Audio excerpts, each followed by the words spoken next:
Well, the Air Force has a requirement, very legitimate requirement.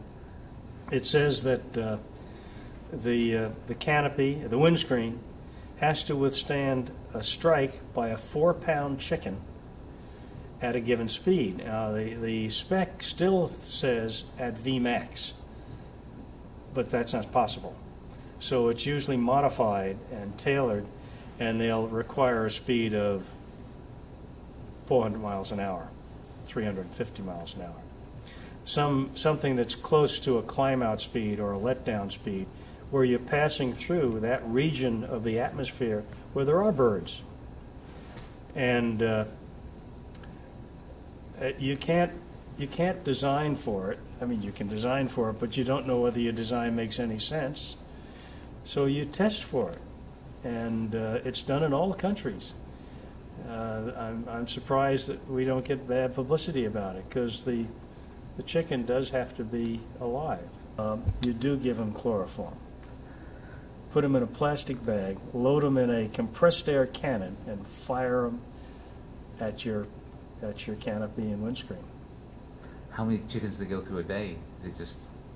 I didn't count them. Didn't count the chickens. Now, Great Britain does it in a different fashion. Great Britain hangs them hangs them over a rail, okay?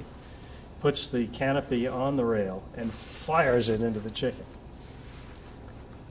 A different way. Different way, Different. right. Those Brits. They do something different.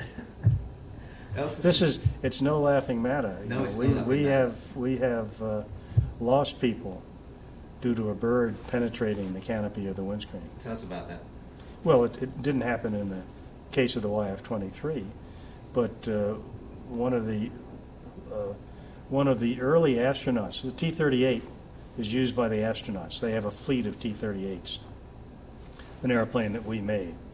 And early in the astronaut program, one of the astronauts was flying somewhere in Texas, and a snow goose penetrated the canopy and killed him instantly.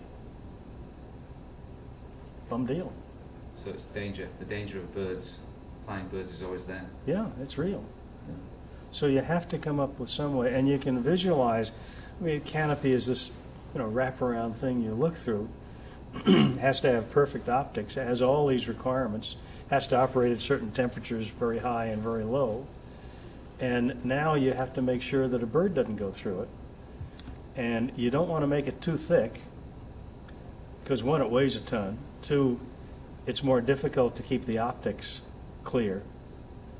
And so you want to make it the minimum required.